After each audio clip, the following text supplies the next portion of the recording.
안녕하세요, 여러분. 오랜만이죠? 다들 점심은 맛있게 먹고 수업에 온 건가요?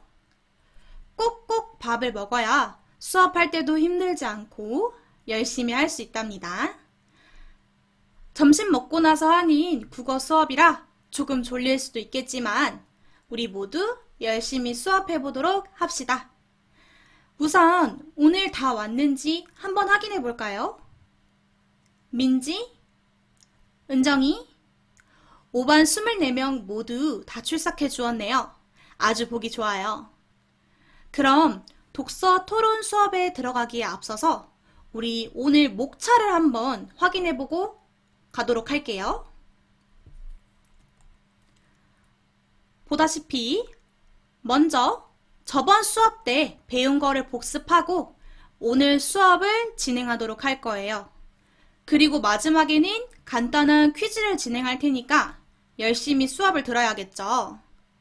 그럼 전차시 복습부터 시작하도록 할게요. 저번 시간에 우리는 비판적 이해에 대해 배웠어요. 비판적 이해에 해당하는 요소들은 무엇이 있었나요? 민정이 한번 말해볼까요? 잘 모르겠어요. 그럼 보경이가 한번 답해줄 수 있을까요? 맞아요. 비판적 이해에는 신뢰성, 타당성, 공정성이 포함되어 있어요. 전 차시 수업을 아주 열심히 잘 들어주었군요. 전 차시 수업에서 우리는 한 가지 활동을 배우지 못했어요. 그게 바로 오늘 우리가 배울 논리적으로 반박하기, 즉 논박이에요. 우리는 오늘 이 논박에 대해서 배워볼 건데 앞서 배웠던 이 비판적 이해는 논박하기에 중요한 요소예요. 우리 전전차 시쯤에 배운 교과서에서 어떤 논제가 사용되었는지 한번 찾아볼까요? 찾은 학생? 아직 못 찾았나요? 현우! 맞아요. 교과서에 나와 있던 논제는 자율주행차를 전면적으로 도입해야 한다였어요. 아주 잘 찾아주었네요. 이처럼 앞에서 나타난 논제를 보았죠. 그럼 여기서 짚은 쟁점은 몇 가지였고 어떤 쟁점이었는지 확인해 보도록 합시다. 그리고 이 쟁점에 대해 우리는 어떻게 논박을 해야 할지도 한번 생각해 보도록 해요. 논제를 찾는 시간보다 좀 더 주도록 할게요. 천천히 찾아보세요.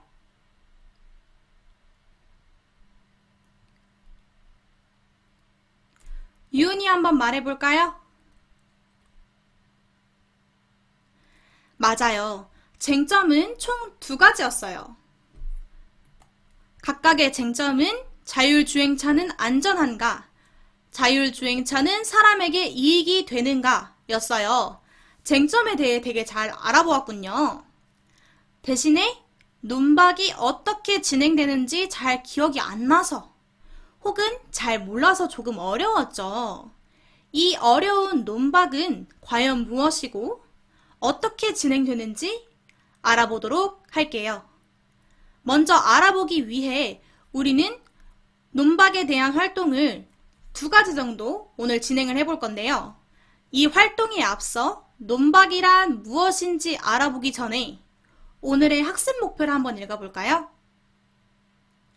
혜지가 한번 읽어주겠어요? 좋아요. 오늘은 쟁점을 파악해 비판적 이해를 기반으로 논리적으로 반박하는 활동을 진행하도록 할 거예요. 이 수업이 끝나면 모두 논박이 무엇인지 개념을 알게 되고 논박하는 방법을 익힐 수 있었으면 좋겠어요. 먼저 반박하기에 대해 배우고 난 뒤 그것을 적용하는 활동을 하도록 하겠습니다. 자리는 선생님이 말한 대로 4인 1조 모둠 형태로 있죠. 그럼 수업 시작하도록 할게요. 우선 반박하기란 무엇일까요? 반박하기는 상대의 주장과 근거의 적절성을 평가하기 위해 상대 측 토론자가 입론자에게 하는 행위를 말해요.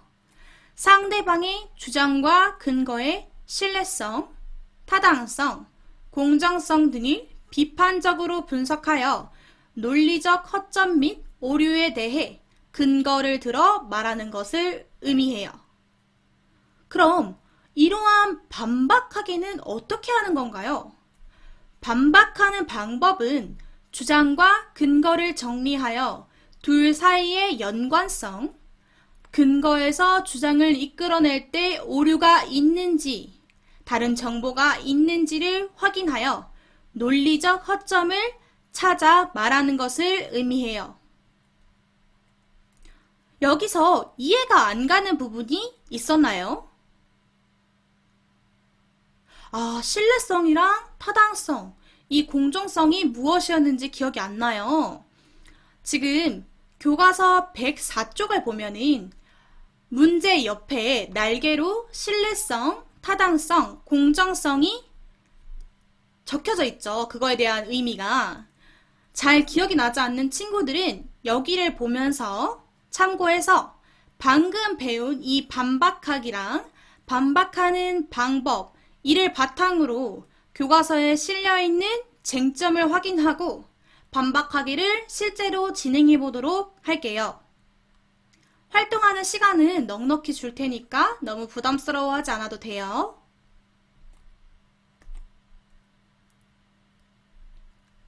활동은 다 했나요? 논리적으로 반박하기를 어떻게 했는지 한번 확인해 볼까요? 예은이는 쟁점 1에서 반대측 입장에서 신뢰성과 타당성을 따지며 찬성 측 반론에 논리적으로 반박해 보았어요. 희정이는 쟁점 2에서 찬성 측 입장에서 타당성을 따지면서 반대측 입론에 논리적으로 반박을 잘해주었어요. 모두 다 잘해주었네요. 발표하지 않은 친구들도 발표한 친구의 내용을 듣고 본인이 한 반박하기를 확인해 보도록 합시다. 모두 잘 해주었을 거라고 선생님은 믿어요. 모르는 게 있다면 질문해 보도록 합시다. 질문 없나요? 다들 이해를 한 건가요? 좋아요. 그럼 다음 활동으로 넘어가 보도록 할게요. 다음 활동은 이제 쟁점도 직접 찾아보고 그에 따른 반박하기 활동이에요. 선생님이 가져온 이 개요서가 보이나요? 이 개요서는 완벽한 개요서가 아니에요. 그러니까 꼼꼼히 읽어봐야겠죠. 이 개요서를 읽고 논제에 해당하는 쟁점을 찾고 이에 따른 반박하기를 진행해 보도록 합시다. 반박한 내용은 선생님이 준 포스트잇에 작성해서 개요서에 붙여서 발표하는 친구들이 보기 쉽게 잘 모아주도록 해요.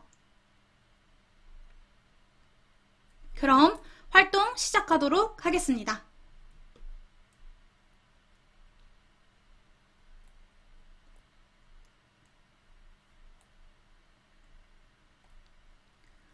두 번째 활동도 다 했나요? 포스트잇을 모두 붙여주고 모둠에서 발표할 사람을 뽑도록 합시다. 그럼 한 명씩 발표를 들어보도록 할게요.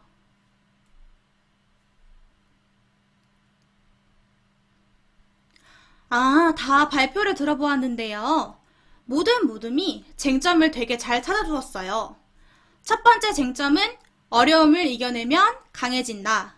이고 두 번째 쟁점은 강한 유전자를 가지면 행복하다였어요. 쟁점은 되게 찾기가 쉬웠죠. 주장 부분을 보면은 찾을 수가 있으니까요. 그럼 논박은 어떻게 진행됐는지 다시금 선생님이 말해주도록 할게요. 보경인의 조는 반대측의 쟁점 이 부분의 근거가 신뢰성이 높지만 타당성이 낮은 점을 잘 찾아주었어요. 그리고 민정인의 조도 찬성 측 쟁점 1 부분이 신뢰성과 타당성 모두 낮은 점을 잘 찾아주었네요. 부가적으로 관련성 있는 자료를 인용해서 근거를 사용하고 신뢰성이 있는 자료를 사용하는 것이 좋을 것 같다고 자세히 짚어주었네요. 정말로 잘했어요. 모두 열심히 활동해 주었군요. 동료평가 또한 다 진행됐겠죠? 평가 기준은 선생님이 앞서 말했듯이 비판적 이해를 통해 논리적으로 반박하였는가가 기준이겠죠. 비판적 이해 요소에는 신뢰성, 타당성, 공정성이 있다는 것을 잊지 않았을 거라고 믿어요. 잘 모르겠는 친구들은 꼭 수업이 끝나고 나서 따로 물어보도록 해요. 자, 지금 여기까지 우리는 개요서를 보고 쟁점을 찾고 논리적으로 반박하는 활동을 해보았어요. 그럼 오늘 배워본 개념을 빈칸을 통해 복습해 보도록 합시다. 첫 번째, 반박하기란 상대의 주장과 근거에 무엇을 평가하기 위해 상대 측 토론자가 입론자에게 하는 행위이다.